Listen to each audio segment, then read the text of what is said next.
আমন্ত্রণ 21 রাতে। দর্শক, আজকে আমাদের সঙ্গে উপস্থিত আছেন একজন বিশেষ অতিথি, যিনি একাধারে একজন রাজনীতিবিদ, শিক্ষাবিদ এবং ধর্ম আলোচক।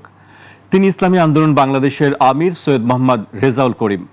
সবার কাছে তিনি পীর সাহেব চরমোনাই হিসেবে পরিচিত। সারা দেশে তার রয়েছে লাখ লাখ ভক্ত এবং মুরিদ। আসসালামু আলাইকুম। ওয়ালাইকুম আসসালাম রাহমাতুল্লাহি ওয়া বারাকাতুহু। কেমন আছেন আপনি? আলহামদুলিল্লাহ, আল্লাহ ভালো রাখছে। আপনারা সবাই ভালো আছেন? আছি আলহামদুলিল্লাহ, আপনাদের দয়ায় ভালো আছি। আমি প্রথমেই আপনার একটি বক্তব্য দিয়ে শুরু করতে চাই। 5 আগস্টের পর বড় একটা দলের নেতাকর্মীরা নিজেদের কোন্দলে হয়তো বা চাঁদাবাজি, ভাগাভাগি বা অন্য কিছু নিয়ে 200 জনের উপরে নিজেরা একজন আরেকজনকে মেরে ফেলেছে। এই অবস্থায় কি লেভেল প্লেইং ফিল্ড আছে? এই অবস্থায় আমরা নির্বাচনে কিভাবে যাব? লেভেল প্লেইং ফিল্ড না হওয়া পর্যন্ত এখানে আমরা নির্বাচনে যেতে পারি না, আর নির্বাচন হতেও দিতে পারি না। আপনি বলেছেন এখনই সুযোগ এসেছে ইসলামী শাসন কায়েম করার। এটা দেখে ফ্যাসিস্ট চরিত্র ও চাঁদাবাজদের সহ্য হচ্ছে না। তারা চিন্তিত হয়ে পড়েছে, তারা ওলামা ও চরমোনাইয়ের বিরুদ্ধে লেগেছে। বিশেষ করে যাদের ডাকে গণ অভ্যুত্থান হয়েছে তাদের বিভিন্নভাবে সমালোচনা করা হচ্ছে, কিন্তু তারা 15 বছর বালু ভর্তি একটি ট্রাক সরাতে পারেনি। এই বক্তব্য আপনি সম্প্রতি একটি জনসভায় দিয়েছিলেন।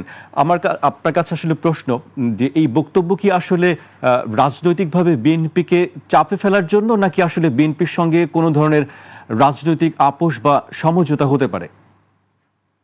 এটা একটা বাস্তবতা হিসেবে আমি বলছিলাম, কারণ 53 বছর স্বাধীনতার পরেও আমাদের দেশে সুস্থ কোনো রাজনীতি ধারা গড়ে ওঠে নাই। আমরা বিশেষ করে স্বাধীনতার পরে তিনটা দল উল্লেখযোগ্য তারা দেশ পরিচালনা করেছিল: আওয়ামী লীগ, বিএনপি, জাতীয় পার্টি। জি। কিন্তু আমরা যেটা চেয়েছিলাম তাদের মাধ্যমে, যে স্বাধীনতা যুদ্ধে 71-এ আমাদের লক্ষ লক্ষ মানুষ এই দেশের জন্য, দেশের কল্যাণের জন্য তারা জীবন দিয়েছে। তার মৌলিক যে 3টা স্লোগান ছিল: সাম্য, মানবিক মর্যাদা, ন্যায় বিচার প্রতিষ্ঠা। কিন্তু বাস্তবে তাদের পরিচালনায় আমাদের এই সুন্দর দেশটা তামাম দুনিয়ার ভিতরে দুর্নীতির দিক থেকে, চোরের দিক থেকে 5 বারের মতো ফাস্ট হয়েছে। আমাদের দেশে টাকা পাচার করে বিদেশে বেগমপাড়া তৈরি সহ সদ্য ভূমিমন্ত্রীর ব্যাপারে প্রথম আলো সহ বিভিন্ন রিপোর্টে এসেছে যে 620টার মতো তাদের বিভিন্ন 3 দেশের ভিতরে বাড়ির সন্ধান পাওয়া গেছে। তাদের 5,700 কোটি টাকার চেয়েও বেশি মূল্যের বাড়ি। এই টাকা তো আমাদের দেশের জনগণের টাকা। তারা ক্ষমতা চেয়ারে বসে এই টাকাগুলো বিদেশে পাচার করেছে। এখানে আয়না ঘরের মতো ঐতিহাসিক যে আপনার বিরল ঘটনা আইয়ামে জাহিলিয়া, তার চেয়েও কিন্তু কঠিনভাবে আমাদের দেশে মানুষকে অত্যাচার, জুলুম, নির্যাতন করা হয়েছে। আমাদের মায়ের কোল হাজার হাজার সন্তান হারা হতে হয়েছে, পঙ্গু হয়েছে 500-র মতো, প্রায় আমার যতটুকু তথ্য জানা, তাদের জীবনে তারা চক্ষু হারিয়ে ফেলছে। এই ধারাবাহিকতায় রাজনীতি আবার যদি আমাদের বাংলাদেশে 5ই আগস্টের পরে আবার সেই ধারাই আমাদের দেশের ভিতরে সরকার আসলে দেশ পরিচালনা করে ওই পদ্ধতিতে, তাহলে আমাদের কিন্তু দেশের কোনো পরিবর্তন, কল্যাণ, মানুষের কোনো কল্যাণ আসবে না। এই ধারাবাহিকতাই আমরা চাইতেছিলাম 5ই আগস্টের পরে এই দেশটা একটা সুন্দর দেশ হবে। আমরা আমাদের নিজেদের পায়দার হব।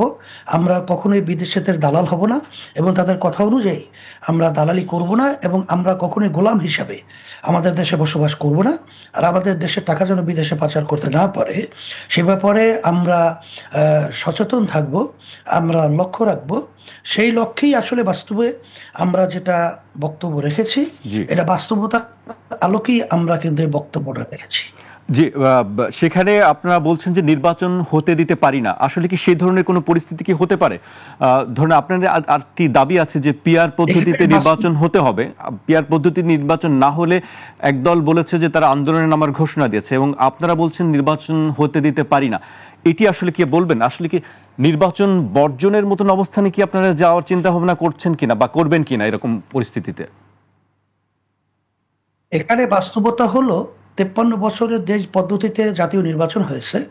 সেখানে আমরা আসলে বাস্তবে যেটা দেখেছি যে পেশি শক্তি এবং কালো টাকার দৌরাত্ম্য, সেখানে অনেকাংশেই অযোগ্য লোকগুলোই আসলে দেশ পরিচালনার দায়িত্ব অনেকাংশে তারা কালো টাকার জোরে এবং পেশি শক্তির প্রভাবে তারা কিন্তু এইটা তৈরি করে, এবং সেখানে আসলে যোগ্যতা সম্পন্ন ব্যক্তি যারা দেশ পরিচালনা করবে, সংসদে পার্লামেন্টের মেম্বারের দায়িত্ব পালন করবে, এই ধরনের লোকগুলো কিন্তু অনেক সময় তারা সংসদে যাওয়ার সুযোগ পায় না। এই সুবিধা অসুবিধার কারণে এই কালো টাকার মাধ্যমে অনেকাংশে দেখা গেছে যে, আল্লাহ মাফ করুক, আমরা যারা দেখছি যারা দায়িত্ব পালন করে এই সুন্দর লেভেল প্লেইং ফিল্ড তৈরি করার যে কার্যক্রমটা, সেখানে তারা কিন্তু কালো টাকার দৌরত্বে প্রভাবিত হয়েছে। এটা আমরা বাস্তবে যেটা দেখেছি, এবং বিভিন্ন ধরনের সন্ত্রাস, দুর্নীতিবাজ কালো টাকার দৌরত্বের কারণে তারা এই ধরনের আচরণ, গুন্ডামি, যেটা আমরা বরিশালের ভাষায় বলি, গুন্ডামি করার মতো পরিবেশে টাকার জোরে এটা করা হয়। যার কারণে আমরা চাইতেছিলাম যে এই নির্বাচন পদ্ধতিটা পরিবর্তন না হওয়া পর্যন্ত আমাদের দেশ আর সামনে সুন্দর হবে এইটা আমরা মনে করি না। আমরা কিন্তু বিএনপি, আওয়ামী লীগ, জাতীয় পার্টি, আমরা কিন্তু কারো শত্রু না। আমরা কিন্তু দেশপ্রেমিক, ইসলাম প্রেমিক, মানুষের কল্যাণ সাধনের জন্যেই আসলে আমরা মূলত রাজনীতি করে থাকি। কারণ 1987 সালে আমাদের ইসলামী আন্দোলন বাংলাদেশ প্রতিষ্ঠিত হওয়ায় এখন পর্যন্ত কিন্তু আজ পর্যন্ত আমাদের দলীয় বা মার্কায় একজন এমপিও কিন্তু সংসদে যায় নাই। আমাদের বহু সুযোগ ছিল, আওয়ামী লীগ, বিএনপি সহ তারা কিন্তু আমাদেরকে বিভিন্ন সুযোগের জন্য বারবার বলেছে, আমার সাথে অনেক আলোচনা করেছে, কিন্তু আমরা তাদের চরিত্র এবং তাদের কার্যক্রম এটা আমাদের সামনে পরিষ্কার। এখন তারা আমাদেরকে সিঁড়ি হিসেবে ব্যবহার করে ক্ষমতায় যাবে, আর এই দেশটাকে তারা অশান্তি করবে, আর মায়ের কোল খালি হবে, আমাদের দেশের টাকা বিদেশে পাচার হবে, আর সর্বত্র একটা অশান্তির আগুন ধাউ ধাউ করে জ্বলবে। এটা আমরা তাদের ক্ষমতায় যাওয়ার সেই হিসেবে ব্যবহার হতে পারিনি বিধায় ইসলামী আন্দোলন বাংলাদেশ অদ্যাবধি পর্যন্ত আমরা কিন্তু তাদের সাথে কখনোই ঐক্যতা এবং তাদের সহযোগী হই নাই। এখন আমাদের কথা হলো যে আমাদের কারোর সাথে কোনো শত্রুতা নাই, যেহেতু আমরা এই দেশে জন্মগ্রহণ করেছি, এ দেশের মায়া আমার মধ্যে আছে, আমাদের সকলের ভিতরে আছে, এবং সকলের থাকা উচিত।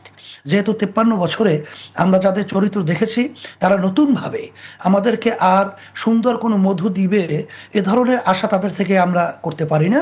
হ্যাঁ, তাদের চরিত্র যদি পরিবর্তন হতো, কিন্তু আমরা 5ই আগস্টের পরে আমরা দেখেছি যে তাদের কেন্দ্রীয় নেতারা পর্যন্ত তাদের কাছে নিরাপদ নয়, এমনকি তাদের নিজেদের লোক নিজেদের কাছে নিরাপদ নয়। এমনকি আমরা দেখেছি নারায়ণগঞ্জ সহ বিভিন্ন জায়গায় যে অফিসের ভাড়া মালিক চাওয়ার কারণে এক পর্যায়ে তাকে মেরে ফেলা হয়। সোহাগের মতো আমাদের বাংলাদেশের এক সন্তানকে আইয়ামে জাহিলিয়াতের চেয়েও খারাপ আচরণের মাধ্যমে পাথর মেরে তাদেরকে মারা হয়। তাকে মারা হয়, শুধু তাই না, মরার পরেও তার গায়ের উপরে, মরা লাশের উপরে নৃত্য প্রকাশ করে, সেখানে বিভিন্ন ধরনের আনন্দ ফুর্তি উল্লাস করে, সেখানে বিভিন্ন ধরনের আচরণগুলো আমরা দেখে আসছি। এই অবস্থায় আমরা যেহেতু দেখেছি বর্তমান অন্তর্বর্তীকালীন সরকার, সে এখন পর্যন্ত প্রশাসন সহ লেভেল প্লেইং ফিল্ড তৈরি করার যে আমরা বাস্তবতা, সেটা আমরা লক্ষ্য করি নাই, দেখি নাই। কারণ প্রশাসন তাদের নিয়ম অনুযায়ী তারা ফাংশন করছে না, তা বর্তমান সরকার সে নিয়ন্ত্রণ করতে পারছে না।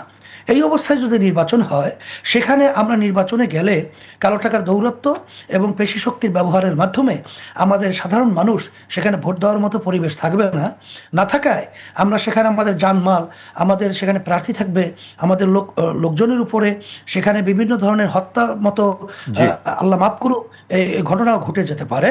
তাই সেখানে আমরা এই অবস্থায় পরিষ্কার না হওয়া পর্যন্ত আমরা কিভাবে নির্বাচনে যাই, এই জন্য এই কথাগুলো আমি আসলে বলেছি। জি, আপনার বক্তব্য আমরা বুঝতে পেরেছি। আমি একটু এবার অন্য প্রসঙ্গে আসতে চাই। আপনারা বলেছেন যে ইসলামী দলগুলোর মধ্যে জোট নয়, এক ধরনের সমঝোতা হয়েছে, এবং সব ভোট এক বাক্সে ফেলার কথা আপনারা বলেছেন। আমরা জানি যে জামায়াত ইসলামী 300 আসনে মোটামুটি প্রার্থী এক ধরনের চূড়ান্ত করে ফেলেছে। সেই ক্ষেত্রে আসলে জোটবদ্ধভাবে নির্বাচন কি হতে পারে, বা আপনাদের ইসলামী আন্দোলন বাংলাদেশের অবস্থান কি? নির্বাচনে আপনারা কোনভাবে প্রতিদ্বন্দ্বিতা করতে চান? আমরা শুধু ইসলামী দলগুলোর জোটের কথা বলি নাই, আমরা কিন্তু দেশপ্রেমিকদের কথাও বলেছি। সেখানে দেশপ্রেমিক এবং ইসলামী শক্তি আমরা ঐক্য হয়ে দেশটাকে গড়ব, ইসলামের পক্ষে, মানবতার কল্যাণের পক্ষে আমরা সবাই একাকার হয়ে জাতীয় নির্বাচনে, আমরা নির্বাচনে একটা অ্যালায়েন্স যে নির্বাচনী একটা সমঝোতা, এইটা আমরা করার চিন্তা নিয়ে, এবং সেই আলোচনা আমরা আলহামদুলিল্লাহ অনেকটাই সবাইকে নিয়ে আমরা কিন্তু অনেকটা আগায়ও গেছি আলহামদুলিল্লাহ। এইভাবেই আমরা ইসলামী আন্দোলন বাংলাদেশ আমরা চাইতেছি যে 53 বছর আমাদের দেশ সর্বদিক থেকে অসুন্দর হয়ে উঠছিল। কারণ চীনের দিকে যদি আমরা তাকাই, মালয়েশিয়ার দিকে যদি তাকাই, আমাদের পরেও তাদের যে 47-48 বছরের চীনের অবস্থান না খেয়ে তারা কিন্তু দিন রাতি যাপন করত। এখন তাদের অবস্থান তামা বিশ্বের মধ্যে কোন পর্যায়ে তাদের অর্থনৈতিক, তাদের অন্যান্য কাঠামোগত, কিন্তু মালয়েশিয়া আমরা লক্ষ্য করে দেখব যে আমাদের পরেও তাদের অবস্থান তৈরি হওয়ার পরেও তাদের অবস্থানটা কোন পর্যায়ে পৌঁছে গেল। আর আমাদের দেশটা 54 বছর চলছে, কিন্তু আমাদের যারা পরিচালক দেশ চালায় এদের নীতি আদর্শ এবং এরা দুর্নীতিবাজ হওয়ার কারণেই আসলে আমাদের দেশটা সুন্দর হচ্ছে না। বিধায় আমরা চাইতেছি দেশপ্রেমিক ও ইসলাম প্রেমিক, মানবতার কল্যাণে, দেশের কল্যাণে আমরা সব একাকার হয়ে আমরা নির্বাচনে একটা বাক্স দেব, এই চিন্তা নিয়ে আমরা কাজ করছি। এবং সে সারাও আলহামদুলিল্লাহ খুব ভালো। আর সিংহভাগ অধিকাংশ রাজনৈতিক দল এই নির্বাচন পদ্ধতি বিগত দিনে পরিবর্তন করে এখানে পিআর সিস্টেম নির্বাচনের মাধ্যমে এই যে কালো টাকার দৌরত্বটা এবং পেশি শক্তির ব্যবহার, আর সাথে সাথে আপনার এই যে বিভিন্ন ধরনের মানুষের যে ভোট দেওয়ার পরও 60% লোকের কোনো আসলে মতামতের কোনো গুরুত্ব থাকে না, সেখানে 30-35-40% লোকদের মতামতের ভিত্তিতে দেশ পরিচালনা করে। আর সব রাজনৈতিক দলের প্রতিনিধি সংসদে দেওয়ার সুযোগ থাকে। এই সব দিক থেকে মিলিয়ে, কারণ এই এমপিরা স্থানীয়, এদের মাধ্যমেই কিন্তু আসলে এই সন্ত্রাস তৈরি হয় এবং এদের ছত্রছায়ায় কিন্তু দুর্নীতিবাজ তৈরি হয়। আর এমপি নিজে হয়ে আসার চিন্তাই এই ধরনের তাণ্ডবগুলো কিন্তু অনেকাংশে ঘটিয়ে থাকে এবং ঘটে। যার কারণে আমরা পিআর পদ্ধতি নির্বাচন যদি হয়, তাহলে সেখানে প্রতিটা ভোটারের তাদের মূল্যায়ন হবে, তাদের মতামতের গুরুত্ব থাকবে। আমরা গ্রামে একটা কথা বলি, ভোট পচবে না যদি এই পিআর পদ্ধতিতে নির্বাচন হয়। আর সাথে সাথে প্রতিটা রাজনৈতিক দলের প্রতিনিধি সংসদে থাকবে। এতে করে সবাই যেহেতু সংসদে থাকবে, সেখানে দেশের ভিতরে হরতাল, বিভিন্ন ধরনের অবরোধ, বিভিন্ন ধরনের অনাকাঙ্ক্ষিত ঘটনা, এগুলো কিন্তু অনেকাংশে কমে আসবে, এটা আমাদের বিশ্বাস। যেহেতু তাদের সব প্রতিনিধি যেহেতু সংসদে আছে, সবাইকে নিয়ে আলোচনা করি আমরা একসঙ্গে দেশটাকে সুন্দর করার ব্যাপারে আমরা কার্যকর পরিচালনা করতে পারবো। কিন্তু এখন দেখা যায় একটা শক্তি এই পদ্ধতিতে নির্বাচনে ফ্যাসিস্ট চরিত্র হয়ে ওঠে। তারা এককভাবে তারা সংবিধান পরিবর্তন করার সুযোগ পায় নিজেরা বিভিন্ন পদ্ধতিতে। এইটা হওয়ার কারণেই অন্য দলের, অন্য লোকের কোনো ওখানে সুযোগ থাকে না এবং এককভাবে যার মনে চায় তাই করে। এই জন্য আমরা এই পরিবর্তনটা চাই। জি, আপনি, আমরা জানি যে জামায়াত ইসলামীকে নিয়ে একসময় আপনারা বিভিন্ন বক্তব্য দিয়েছেন। জামায়াত ইসলামীকে বলা হয়েছে, আপনারা পক্ষ থেকে বলা হচ্ছে যে জামায়াত ইসলামী কোনো ইসলামিক দল নয় এবং তাদের সঙ্গে কখনো ঐক্য সম্ভব নয়। আপনারা কি আসলে সেই বক্তব্য থেকে সরে এসেছেন? আপনি যে প্রশ্নটা করছেন, এখানে আমাদের প্রথম থেকে কথাটা আপনাদের খেয়াল আছে নিশ্চয়ই, যে এখানে আমরা কিন্তু 5ই আগস্টের পর থেকে আমরা একটা কথা জোরালোভাবে বলার চেষ্টা করেছি যে সমস্ত ইসলামী দলগুলো যে আমরা যেন একটা বাক্স পাঠাতে পারি। সেখানে তো জামাত শুধু ভিন্ন নয়, এখানে অন্য ইসলামী অনেকগুলো দল আছে। সবাইকে নিয়েই আমরা যেন দেশ গড়ার ব্যাপারে নির্বাচনী অ্যালায়েন্স করার এই সম্ভাবনা এবং এই অবস্থানটাই আমাদের থেকে আসলে চিন্তা আছে। এখানে যার যার মত নিয়ে সে ওখানে থাকবে। যেমন আমরা কিন্তু এখানে এনসিপি যদি আমাদের সাথে থাকে, তারা তো ইসলামী দল না, সেটা তো দেশপ্রেমিক হিসেবে তাদেরকে আমরা এখানে নিয়ে আসার চিন্তা করছি, বা আমরা তাদের সাথে থাকার চিন্তা করছি, বা তারা আমাদের সাথে থাকার চিন্তা আছে। এবি পার্টি, গণ অধিকার, অন্যান্য আদার্স অনেক দেশপ্রেমিক দল রয়েছে, তাদের সবার সাথে কিন্তু আমরা আলোচনা করছি। এখানে শুধুমাত্র জামাত, এটা তাদের ভিন্ন অবস্থান, তারা থাকবে। এনসিপি তাদের অবস্থান থাকবে, এবি পার্টি তাদের অবস্থান থাকবে, অন্যান্য দলগুলো তাদের অবস্থান থাকবে। কিন্তু দেশের ব্যাপারে আমরা সবাই একাকার, এ ব্যাপারে আমরা দ্বিমত থাকবে না। জি, তাহলে জামায়াত ইসলাম, জি, তাহলে জামায়াত ইসলামের সঙ্গে আপনাদের বিরোধটা কোথায় ছিল আসলে? না, এখানে জামাত ইসলাম সহ তো বললাম যে যেমন নাকি যারা নাকি বিএনপি, আওয়ামী লীগ, জাতীয় পার্টি সহ, তারা তো ইসলামী নীতি আদর্শ বাস্তবায়ন চায় না। আমরা তো ইসলামী নীতি আদর্শ বাস্তবায়ন চাই। এদিক থেকেই তো বিরোধ, এদিক থেকেই তো পার্থক্য। এরকম বিভিন্ন রাজনৈতিক দলের চিন্তাধারার ভিতরে পার্থক্য তো থাকতেই পারে, কিন্তু যেটা নাকি গুরুত্বপূর্ণ কমন ইস্যুতে, যেমন দেশ গড়ার ইস্যুতে, মানবতার কল্যাণের ইস্যুতে আমরা একাকার হয়ে জাতীয় নির্বাচনে অবস্থান তৈরি করার সিদ্ধান্ত আমাদের রয়েছে। জি, আমরা মোটামুটি আপনার বক্তব্য বুঝতে পেরেছি। আমি আরেকটি বিষয় উল্লেখ করতে চাই। এক সময় আমরা ঢাকার রাস্তায় স্লোগান শুনতাম যে আমরা হব তালেবান, বাংলা হবে আফগান। আপনারা ক্ষমতায় গেলে কি আসলে বাংলাদেশ কি আফগানিস্তান হয়ে যাবে কিনা, এ ধরনের কোনো পরিকল্পনা? আফগানিস্তান রয়েছে আফগানিস্তানের জায়গায়, বাংলাদেশ বাংলাদেশের জায়গায়। এখানে বাস্তবতা হলো বিভিন্ন দেশের কথা, তার উন্নয়ন, সুবিধা অসুবিধা, ভালো মন্দ, এই দিকটাকে লক্ষ্য করে অনেকে আলোচনা করতে চায়। যেমন অনেকাংশে আছে সৌদি, আমেরিকা, লন্ডন, ওই যে বলছিলাম চায়না, ওই মালয়েশিয়া, এবার আফগান, পাকিস্তান, ভারত, যেখানে যে দিকটা ভালো আমরা সেই দিকটা নিয়ে এসে দেশটাকে সুন্দর করব। এটাই হলো বাস্তবতা। জি, শুধু আফগানিস্তান নয়, যে কিনা আপনারা আরেকটি বিষয় যে আপনারা ক্ষমতায় গেলে কি আসলে শরিয়া ভিত্তিক আইন চালু করবেন? হ্যাঁ, এখানে মূল ব্যাপার হলো শরিয়া। ব্যাপারটা শুনলে অনেকে ভয় পায়। শরিয়া কিন্তু মানুষের কল্যাণের জন্য, কারণ বিএনপিরও কিন্তু দেখবেন 31 দফা দাবির মধ্যেও কিন্তু শরিয়ার বিরোধী কোনো আইন তারা পাশ করবে না, এ কথাটা কিন্তু তারা নিয়ে আসছিল। আওয়ামী লীগ কিন্তু তাদের নির্বাচনী ইশতেহারের মধ্যে তারা কিন্তু পরিষ্কারভাবে ঘোষণা করেছে যে আমরা ক্ষমতায় যেতে পারলে আমরা শরিয়া বিরোধী কোনো আইন পাশ করব না।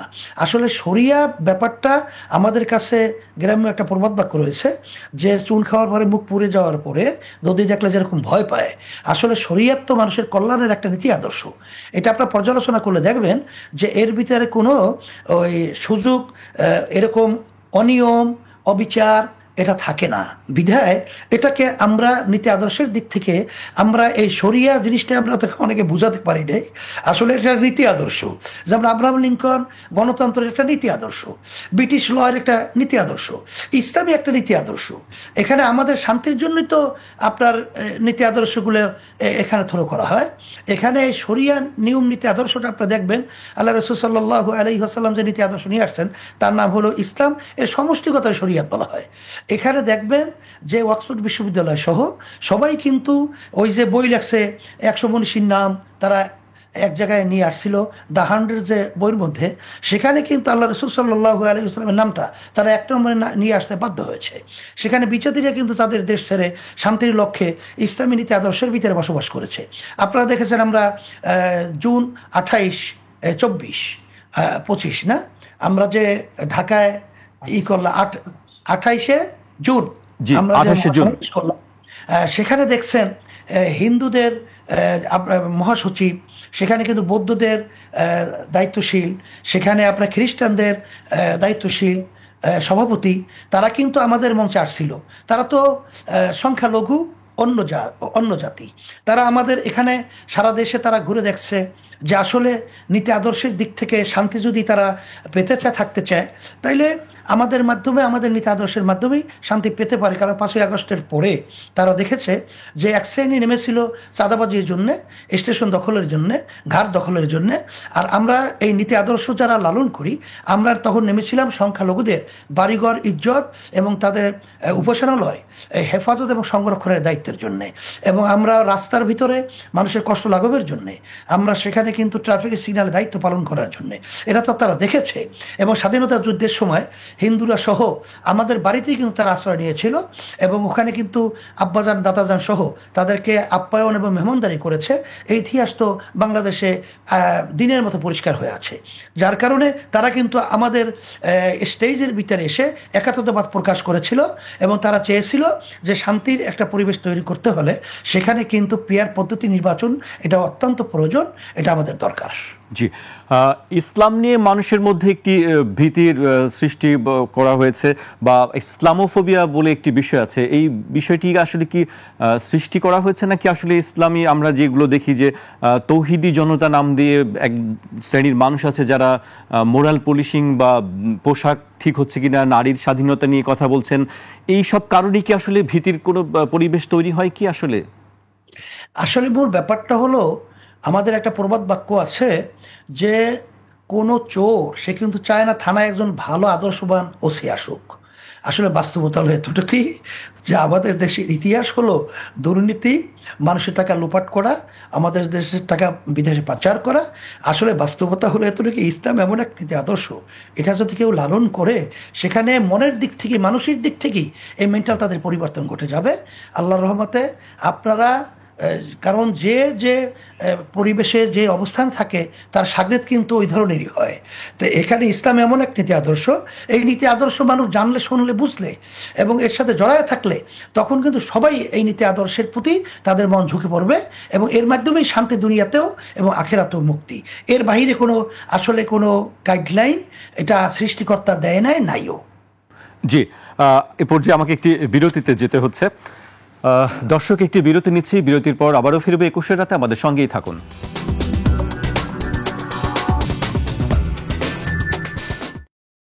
বিরতির পর আবারও স্বাগত। আপনারা দেখছেন 21 রাত, আমাদের সঙ্গে আছেন ইসলামী আন্দোলন বাংলাদেশের আমির সৈয়দ মোহাম্মদ রেজাউল করিম, পীর সাহেব চরমোনাই।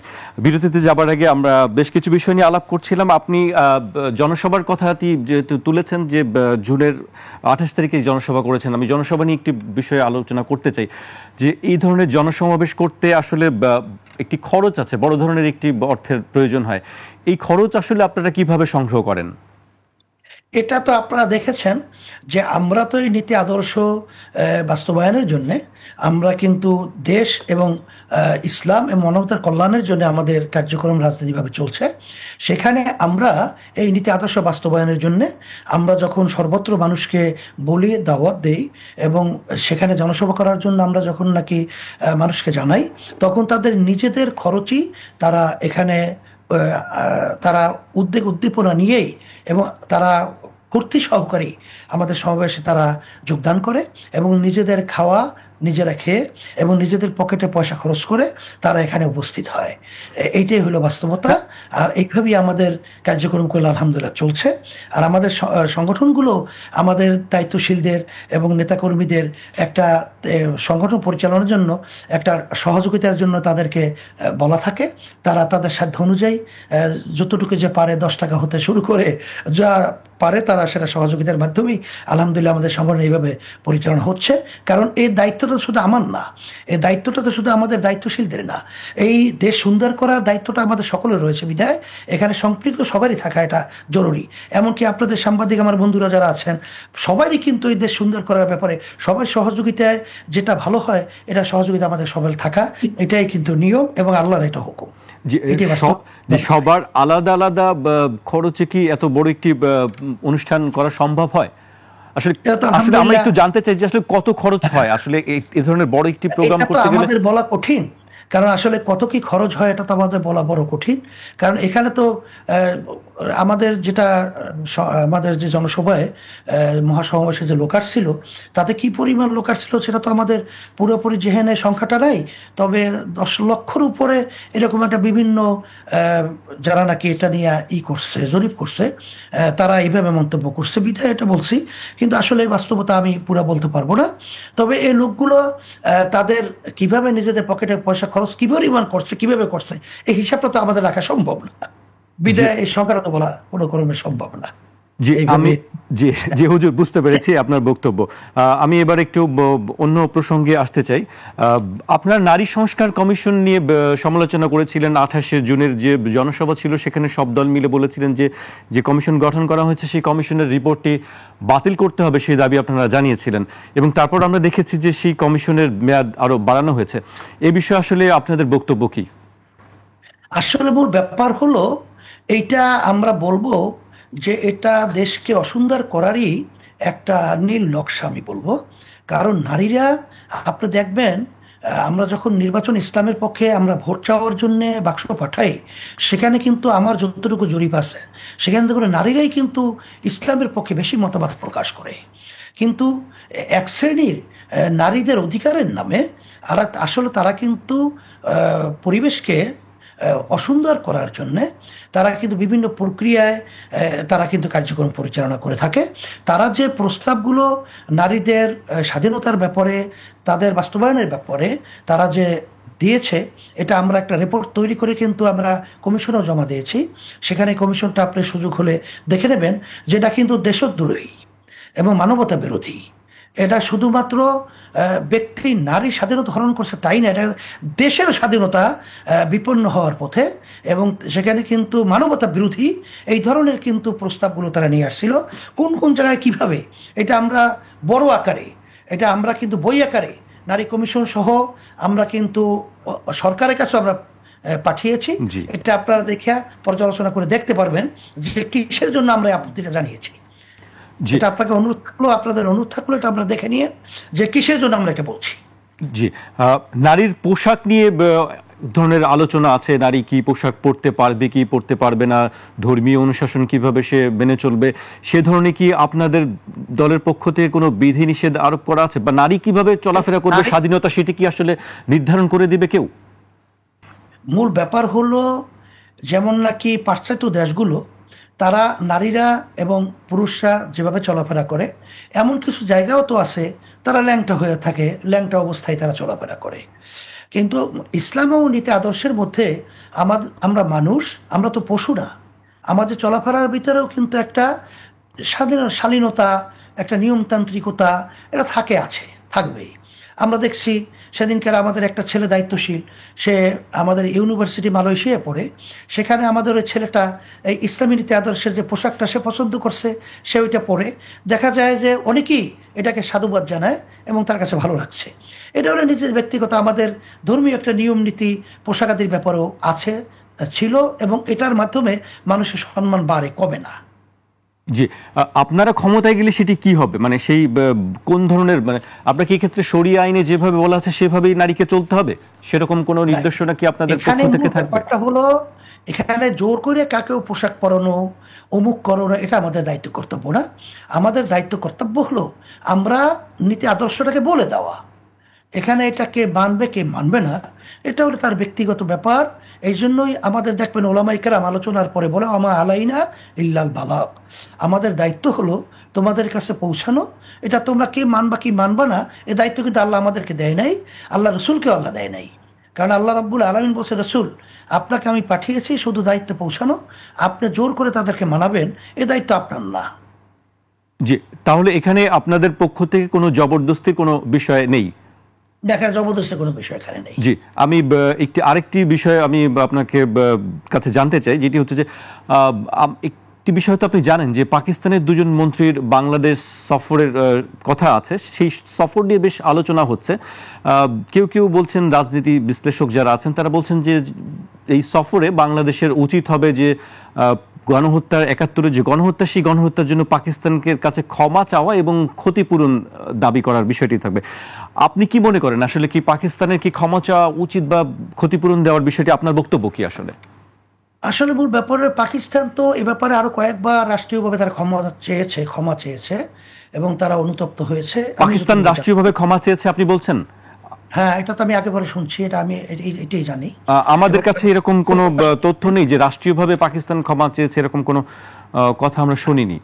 হ্যাঁ, এটা কিন্তু যখন ইমরান খান প্রধানমন্ত্রী ছিল, সে কিন্তু তাদের কার্যক্রম সহ আইয়ুব খানের সেটা যে ভুল হয়েছে, এরা ঠিক হয় না, এ ধরনের কথাবার্তা কিন্তু তারা বারবার, আমার যতটুকু জেহেনে আছে, এটা তারা বলেছে। জি জি তারা এটা বলেছেন, কিন্তু রাষ্ট্রীয়ভাবে কিন্তু কোনো ক্ষমা চাইনি বা ক্ষতিপূরণের কোনো কথাও কিন্তু তারা বলেননি, আমরা যতদূর জানি। আচ্ছা, আমার যেহেতু ইমরান খান রাষ্ট্র প্রধানমন্ত্রী ছিল, আরও বিভিন্ন পর্যায়ে আমার যতটুকু যেখানে আসছে সেই হিসাবে আমি বলছি, ওটা আমার এখন পুরোপুরিভাবে তাহাকিক নাই। এরপরে আমাদের কথা হলো যে আসলে আমাদের দেশ উন্নয়নের ব্যাপারে আমাদের এটা তো রাষ্ট্রীয়ভাবে, যেহেতু পাকিস্তানের সাথে কূটনৈতিক এটা আমাদের বন্ধ রাখি নাই, যেটা ইসরায়েলের সাথে আমাদের রাখা হয়েছিল, অন্যান্য দেশের সাথে ভারত, চীন, অন্যান্য আদার্স, এটা তো আমরা বন্ধ রাখিনি। বিধায় অন্যান্য দেশের যে প্রক্রিয়াটা, সেইভাবে প্রক্রিয়াটা থাকা আমাদের দেশের কল্যাণের জন্যে, সৌহার্দ্যতা, আমাদের পাশের রাষ্ট্র এবং চীন সহ বিভিন্ন পর্যায়ে এটা থাকতে পারে। এটা তো রাষ্ট্রীয় ব্যাপার। এটা এখন পর্যন্ত আমরা অবস্থান পুরোপুরি না দেখা পর্যন্ত, না বোঝা পর্যন্ত এ ব্যাপারে মন্তব্য করাটা আমার জন্য তো কঠিন। ঠিক আছে, আমরা বুঝতে পেরেছি আপনার বক্তব্য। আরেকটি বিষয়ে আপনার কাছে জানতে চাই, যেটি আপনাদের বিরুদ্ধে সবসময় সমালোচনা করা হয়, বিশেষ করে বিএনপির পক্ষ থেকে বলা হয় যে আপনারা শেখ হাসিনাকে হাত পাখা দিয়ে বাতাস করেছেন। এই অভিযোগটা আসলে কতটুকু সত্যি আপনার কাছে জানতে চাই। এই অভিযোগটা, আমার কথাটা মুখে সুন্দর শোনাবে না, তার একটা গ্রামে একটা কথা আছে, ঢাহা মিথ্যা। মানে মিথ্যা, তারপরও এটা একেবারে অযৌক্তিক মিথ্যা। কারণ আমাদেরকে যদি বিএনপির সহযোগিতা বলতো তবুও মনটাকে একটু প্রশান্তি দেওয়া যেত। কারণ 2014 সালে জাতীয় নির্বাচন হয়েছিল, তখন কিন্তু বিএনপিও নির্বাচনে জাতীয় যায় নাই, আমরাও কিন্তু ইসলামী আন্দোলন বাংলাদেশ জাতীয় নির্বাচনে আমরা যাই নাই। 2018 সালে শেখ হাসিনা প্রধানমন্ত্রী ফ্যাসিস্ট, সে যখন বলছিল আমি শেখ মুজিবুর রহমানের কন্যা শেখ হাসিনা বলছি, আমার উপর আপনারা আস্থা রাখেন, আপনারা নির্বাচনে আসেন, লেভেল প্লেয়িং ফিল্ড আমি তৈরি করব। সেখানে কিন্তু বিএনপিও নির্বাচনে জাতীয় গেছিল, আমরাও গেছিল, সমস্ত রাজনৈতিক দল কিন্তু সেখানে নির্বাচনে গিয়েছিল, আমরাও কিন্তু গিয়েছিলাম। জি, কিন্তু আপনাদের আমরা, ব্যাপারে বলা হয় যে আপনারাই শুধু হালুয়া রুটি খেয়েছেন, অন্যরা কেউ খায়নি, শুধু আমি ব্যাখ্যা দিচ্ছি, জি মিথ্যা যে কথাটা বলছি এটা আপনারা দেখবেন বাস্তবতা, যে তারা কথাটা বলে মিথ্যা। এই জন্য তো দেশ ধ্বংস হচ্ছে। যারা নাকি একটা দিনকে রাত্র বানায়, রাত্রকে দিন বানায়, এদেরকে আমরা কি বলবো? আর এদের মাধ্যমে দেশ পরিচালনা হলে সে দেশটা কোন পর্যায়ে পৌঁছে? তখনই তো এই দেশটা খুন খাবারে খারাপই, এবং দেশের টাকা পাচার করে বলবো আমরা করি নেই, আমরা এটা খুন করি নেই, এই ধরনের কথাই তো বলবে যারা নাকি দিনকে রাত্র বানায়। সেখানে আমি ব্যাখ্যা দিয়ে বলছি যে আমার ব্যাখ্যার ভিতরে কোনো ভুল আছে না, সেটা আপনারা দেখবেন। যদি সেইটাই না হয় তাহলে আমাদেরকে এই কথা বলবে, তাদের কোনো যুক্তি বা তা কোনো ডকুমেন্টস তারা যদি না দিয়ে এটা বলে, তাহলে সে তো রাজনীতি করার অধিকারই থাকতে পারে না। এত বড় মিথ্যুক দল বা এরকম মিথ্যুক লোক তারা রাজনীতি করে কিভাবে? সেখানে 18 সালে নির্বাচনে আমরা যাওয়ার পর দেখি যে দিনের ভোট রাতে বাক্সের ভিতরে ঢুকে রাখা হয়েছে, এবং সেখানে বিভিন্ন ধরনের মানে যে নির্বাচনী সেন্টারগুলো তারা বিভিন্ন পর্যায়ে দখলের মাধ্যমে তারা তাদের ভোট পিটিয়ে তারা ওইভাবে নিয়ে যাচ্ছে। তখন কিন্তু আমরা 11টা, সাড়ে 11টার মধ্যে দিন আমরা কিন্তু নির্বাচনকে বয়কট ঘোষণা করেছি। আর বিএনপি তখন এসে কিন্তু একটা না কয়টার দিকে সেখানে অবৈধ ঘোষণা করলো। কিন্তু দুঃখের মধ্যে বলতে হয়, বিএনপি কিন্তু তাদের 6 জন এমপি, তো ওই 18 সালের নির্বাচনে এমপি তারা হয়েছিল, সেই 6 জন না 6 জনের, 6 জন এমপি মনে পড়ছে, যে তারা কিন্তু ওই অবৈধ সরকারের পাতানো নির্বাচনে তারা ওই সংসদে তারা শপথ গ্রহণ করছিল, এবং 2022 পর্যন্ত তারা কিন্তু ডিসেম্বর পর্যন্ত সেখানে কন্টিনিউ তারা কিন্তু সংসদে ছিল, তাদেরকে বৈধতা দিল। আর আমরা ওখানে আপনাদের নির্বাচন বয়কট ঘোষণা করলাম। আর সেখানে হালুয়ার উৎসবটা আমার কাছে ভালো লাগে না, তারপরেও বলছি যে এখানে বিএনপি কিন্তু ওখানে শপথ গ্রহণ করলো, তারা তাদের সংসদের বৈধতা দিল, তারা 22 ডিসেম্বর পর্যন্ত 2000 তারা সংসদে ছিল, আর তারা হইল না বিএনপিকে বাতাস করা, আওয়ামী লীগকে। আর আমরা ওখান থেকে সরলাম, আমরা এইটাকে বয়কট করলাম, আর আমরা হইলাম আওয়ামী লীগকে বাতাস করা। সম্পূর্ণ একটা অযৌক্তিক মিথ্যা, আর এটাকে দিনকে রাত্র বানানো। যারা এই ধরনের কথা বলবে আর যারা এটা চিন্তা করবে, আমরা বলবো এরা দেশের শত্রু, তারা মানবতার শত্রু, তারা ইসলামের শত্রু, এবং তাদের রাজনীতি করার কোনো অধিকারই থাকতে পারে না।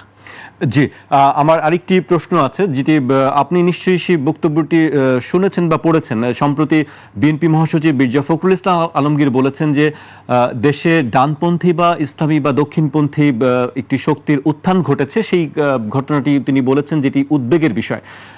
আপনি তার এই বক্তব্যকে আসলে কিভাবে দেখেন? এটি উদ্বেগের বিষয় কেন তিনি বলছেন?